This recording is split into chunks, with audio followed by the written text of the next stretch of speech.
예, 사람은 누구나 각자의 진실이 다르다. 사람은 누구나 각자의 진실이 다르다라는 제목으로 하나님 말씀 증거하도록 하겠습니다.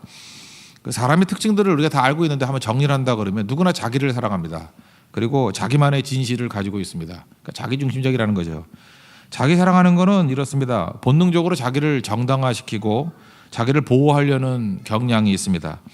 그래서 자기 생각은 지극히 평범하고 자기 생각은 지극히 상식적이고 자기는 다 안다고 생각하는 경향이 있습니다.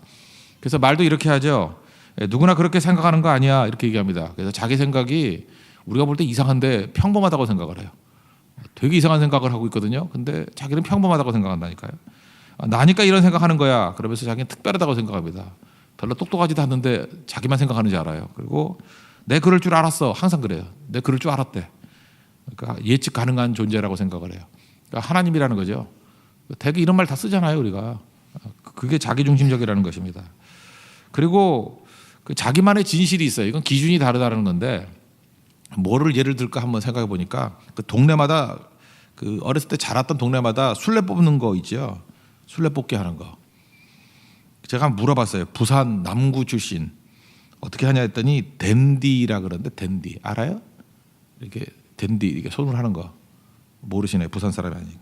또 해운대에 사는 사람은 다다다 그런데 다다다 바본가 다다다.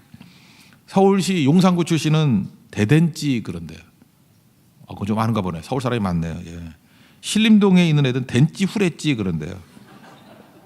댄찌 후레찌 뭐 저는 도남동 출신입니다. 저는 이제 순수 한국어를 썼어요. 뒤집어라 엎어라. 이게 제일 맞네, 그죠? 뒤집어라 엎어라 했고. 근데 잘 보면은 이게 다 틀리거든요. 그래서 이 전국적인 사람들이 다 모여가지고 뭐 이렇게 게임을 한다고 그러면 서로 고집 부려요. 내가 맞다, 네가 맞다. 그러니까 예를 하나만 들어도 되는 거죠. 각자의 진실이 있다니까요. 그러니까 이런 사람들 자기중심적이고 자기 정당화시키고 각자의 진실을 가지고 있는 사람들이 여럿이 모인다 그러면 갈등이 생길 수밖에 없죠. 그러니까 이게 조절하는 게 되게 중요하겠죠. 그래서 겸손이 필요하고 인내가 필요합니다. 그래서 어떤 사람이 이렇게 격하게 이게 반응을 할 때는 기다려줘야 된다는 것입니다. 왜 그러냐면 저 사람이 지금 굉장히 불안하구나. 자기가 살아왔던 방식과 다르기 때문에 불안함을 느끼기 때문에 그렇다는 거예요. 두 가지 현상이 벌어져요. 미리 선제 공격을 하는 경향이 있어요. 상대 일부 상대를 막 공격을 해가지고 자기 걸 지키려고 하는 마음이 있고요. 또 반대로 이렇게 좀 그 자기가 약하다고 생각하는 사람은 비난과 거절이 두려워서 숨어버려요. 그래서 지나치게 잘난 척하는 사람 또는 불필요하게 공격적인 사람 또는 불편한 정도로 폐쇄적인 사람들 교회에서 보면 있거든요. 다 불안해서 그런 거예요. 그래서 저 사람 왜 저렇게 이상한가 그렇게 생각하지 말고 이해되지 않을수록 저 사람의 불안의 요인이 뭔가 왜 저렇게 불안해하는가라고 시간을 두면서 배려해 주는 게 필요하다는 것입니다. 그러지 않으면은 방어 기제에 사용합니다. 방어는 또 다른 방어를 낳거든요. 그래서 점점 더 어려워지는 거예요. 예수님으로 한번 돌아가 봅시다. 예수님 제자들도 다양하잖아요. 직업도 다양하고 뭐 출신도 다양하고 뭐 그렇게 탁월한 사람들 아니잖아요. 이들을 이제 변화시킬 때 보면 예수님이 각자의 진실이 있기 때문에 억지로 하지 않습니다. 그래서 예수님이 방식을 말한다면 녹아들듯이 또는 채색하듯이 이렇게 막 이렇게 계속 색깔을 입히면은 물들어 버리잖아요. 자기도 모르게 절대 윽박지르는 식으로 하지 않았다라는 것입니다. 오늘 기도 얘기인데 기도가 중요하잖아요. 그러니까 너무너무 중요하니까 기도가 얼마나 중요한지 알아 이렇게 막 소리지지 않았어요. 기도 안 하면 죽어 자면 죽어 이렇게 윽박지르지 않았다라는 것입니다. 39절을 보니까 본을 보였죠. 예수님은 습관을 따라 감람산에 가심에 제자들도 따라갔더니 이 습관을 가졌다는 건 무슨 얘기예요? 예수님 반복했다는 얘기죠. 반복을 통해서 습관이 생겼다는 것. 그거를 제자들과 함께 이렇게 보여주신 거죠. 처음에는 제자들이 따라가지 못했지만 나중에는 자연스럽게 따라가게 되는 것을 보게 됩니다. 예수님 방식은 목마르게 만드는 거예요. 갈증을 일으키고 본을 보이는 거. 누가복음 11장에 보면 주기도문 스토리가 나오는데 예수님이 기도하셨어요. 그랬더니 기도가 너무 인상적이었는지 제자들이 묻죠. 우리에게도 기도를 가르쳐 주옵소서. 기도하라 그러지 않았거든요. 보고 따라가는 거예요. 보고 목마름이 생긴 것입니다. 항상 더 좋은 것을 보여주면 손에 쥔 나쁜 것은 내려놓게 돼 있죠. 예수님의 방식이었다는 것입니다. 그러면 우리도 여러 사람들이 모여서 뭐 선교도 하고 예배도 드리고 봉사도 하고 뭐 많이 하지 않습니까? 그때마다 잊지 말아야 될 게 뭐냐, 누구나 자기중심적이라는 거예요. 자기만의 진실을 가지고 있다라는 거예요. 그러니까 틀렸다 그럴 때 사람들은 방어적이 되거나 공격적이 된다는 것입니다. 예수님과 같이 윽박지르지 말고 시간을 두고 볼 줄 아는 부분이 필요하다는 것입니다. 그래서인데 건강한 관계를 위해서는 거리가 필요하다는 거예요. 거리 두기. 우리가 가까운 관계일수록 사람들이 힘들어하는 이유가 뭐냐면 짐이 되기 때문에 그래요. 가까우면요, 그 필요 이상으로 관여합니다. 관여하고 또 자꾸만 이렇게 족쇄가 되는 경향이 있어요. 간섭 그렇게 하면 안 되는데, 그죠? 그래서 힘들어지는 거죠. 잠깐 멀어지게 되는 것입니다. 제가 나이 들면서 나오는 게 권력이라 그랬죠. 나이 들면 권력이 있잖아요. 자꾸만 이 얘기를 많이 한다고요.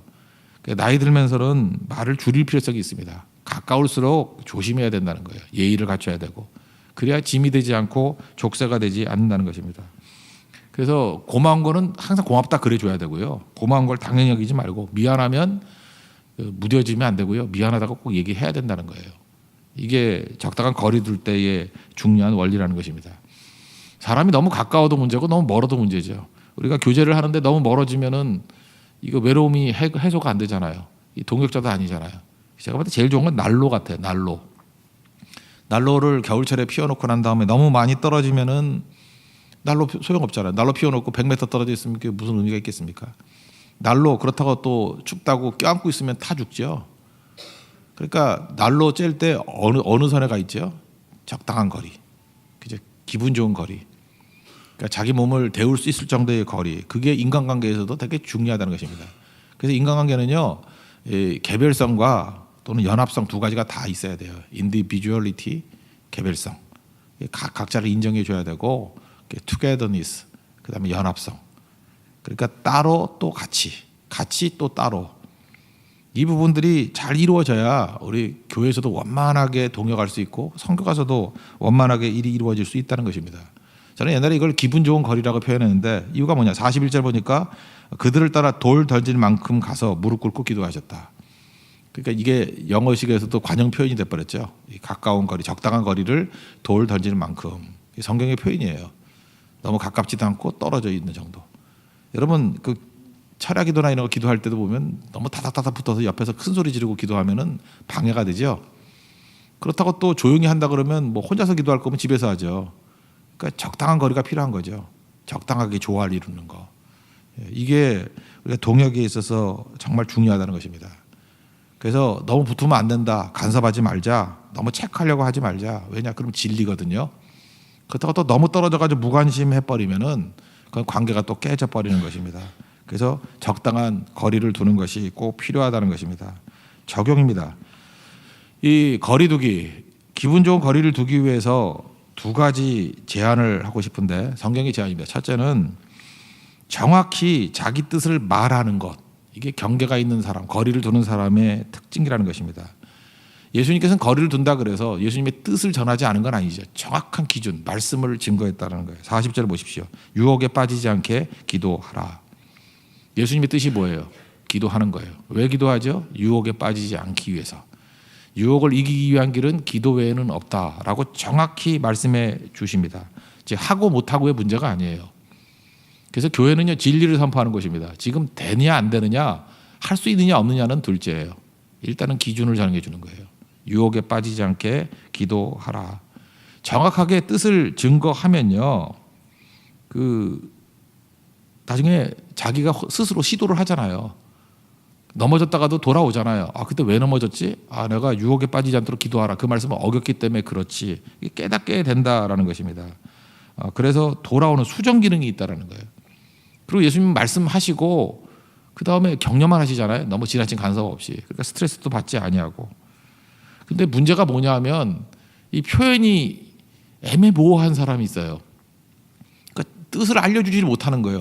혼자서 자기속에서만 있는 거예요. 좋고 싫음에 대한 표현이 없는 사람. 그게 반대로 하는 사람이 있죠. 목회자가 또 그래요. 성도들에게 상처를 주면 안 된다고 생각해서 싫은 건 좋다 그래요. 먹기도 싫은 뭐 갈치 이런 거 주는데 맛있네요 이래요. 진짜 맛있는 줄 알고 맨날 갈치만 주고. 그래서 그거 먹다가 목회는 십자가의 길이야 이래요. 십자가의 길이 아니라 지가 말을 잘못한 거예요. 그죠? 사실은 뭐 특별한 문제 아니면 이거 먹으면은 안 좋은데요. 이거 먹으면 좋은데요. 뭐 먹는 것뿐만 아니라 모든 게 다 마찬가지죠. 정확하게 표현하는 훈련을 해야 된다고요. 그렇게 하는 게 굉장히 저한테는 무례해 보이고 별로 안 좋습니다. 뭐 그렇게 표현하지 않더라도 하여튼 이건 안 좋은 거다, 싫어한다라는 걸 표현을 하고 좋아한다는 표현을 정중하게 해줄 필요성이 있다니까요. 그러면 원수가 아닌 이상 싫다는 거 계속할 사람이 누가 있어요. 그 사람이 싫어하는 거 안 하거든요. 그러면 자기 삶에서 싫어하는 부분이 줄어들게 돼 있고 원하는 부분이 있잖아요. 나는 이런 걸 꼭 원해. 그럼 그거 붙는다는 것입니다. 사실은 양육을 하면서 제일 중요한 게 뭐예요? 뭐 선물 갖다 주는 거 원하는지 아십니까? 더 중요한 게 뭔데요? 그 예배 참여하고, 그죠? 하나님 앞에서 올바른 사람으로 변화되는 그게 기쁨이죠. 부모의 기쁨도 그런 거 아니겠어요? 그러니까 명확하게 무엇이 하나님의 뜻인지를 선언해 주는 거, 그게 꼭 중요하다는 것입니다. 그래서 적당한 거리를 두고 필요한 건 뭐냐면 정확한 하나님의 말씀의 뜻을 전하는 것, 정확히 알려주는 거예요. 혼돈이 오지 않게. 그게 거리두기의 첫 번째 원칙이고요. 두 번째는 처음부터 100%를 추구하지 않는다는 것입니다. 그러니까 완벽함이 아니에요. 과정이 필요하다는 거죠. 이 45절 46절 보니까 제자들이 슬픔으로 인해서 잠든 것을 보시고 그 다음에 어찌하여 자느냐, 시험에 들지 않게 일어나 기도하라. 다른 생각 보면 3번이나 이런 일이 벌어지게 됐죠. 못한다고 호통치지 않았습니다. 예수님은 아셨어요. 이렇게 과정을 통해서 나중에는 기도의 사람으로 돌아온다는 것을 알았다는 거예요. 이때 잠자던 베드로가 나중에 기도의 중요성을 외치는 사도가 됐죠. 베드로 전서 5장 8절을 보니까 근신하라 깨어라. 너희 대적 마귀가 우는 사자같이 두루다니며 삼킬 자를 찾나니. 이거 읽을 때 웃기지 않아요? 제일 먼저 주무셨던 분이 이분이신데 이분이 지금 경계하고 있잖아요. 사실 이 말씀 속에는 뭐가 포함되어 있는 거예요? 나도 그랬다는 거예요. 나도 넘어갔다라는 거예요. 우는 사자같이 대적이 삼킬 자를 찾는다. 그러므로 기도로 깨어있지 않으면 넘어진다는 거예요.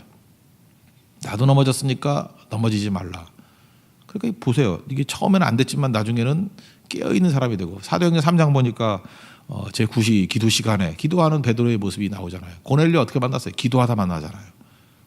변화되죠. 그러니까 이겁니다. 그러니까 처음부터 완벽해지는 게 아니라는 거예요. 배고픔도 필요한 겁니다. 배고픔이 있으니까 이게 기초 작업이에요. 이제 배부름을 만족하겠죠.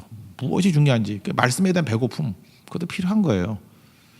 사실은 너무 많은 말씀이 우리를 하여금 말씀을 외면하게 만드는 거일 수도 있죠. 말씀 듣지 못하는 북한 같은 데 보시죠. 하나하나 선포되는 말씀이 생명의 말씀이 되잖아요. 그러니까 사실은 풍족할 때는 잘 누려서 더 풍성해져야 되는 거고 부족할 때는 가치를 깨닫게 되는 계기로 삼아야 된다는 것입니다.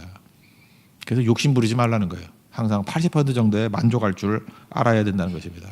교회도 마찬가지예요. 자기가 원하는 욕심대로 다 안 됐다 그래서 안 되는 게 아니고요. 과정이에요, 과정.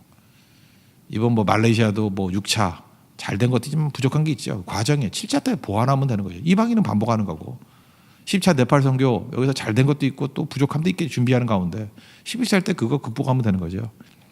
그러니까 과정이라는 거예요. 이게 거리두기입니다. 그러지 않으면 원망과 불평과 다툼이 벌어지겠죠. 왜요? 사람은 각자의 진실이 다 다르거든. 성교만 통해도 마찬가지예요. 어떤 비용이 발생하더라도 어떤 대가를 치르더라도 많이 가는 게 좋다. 이게 진실인 사람도 있어요. 또 어떤 사람은 아니다. 여러 성교가 있는데 배분해가지고 선별해서 가야 된다. 그리고 이런 제한해야 된다. 이게 또 진실인 사람도 있고요. 사람은 틀리다니까요. 다다다, 댄디, 대댄지, 뭐 뒤집어라 엎어라 그거 똑같다고요. 각자 배경들이 달라요. 자기가 신앙 성장을 했던 배경들이. 그렇다 그러면 거리두기와 시간두기를 통해서 과정이라는 거죠. 하나씩 맞춰나가는 것들.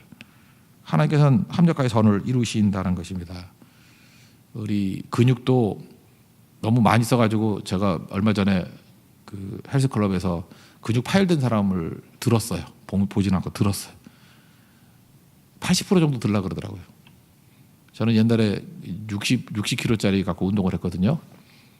믿거나 말거나 하지만 제가 중학교 3학년 때 60kg를 이렇게 손으로 돌렸는데 막 돌렸다는 건 아니고 이렇게 몇 번 돌렸어요. 이렇게 한 손으로 들고 그때는 그랬어요.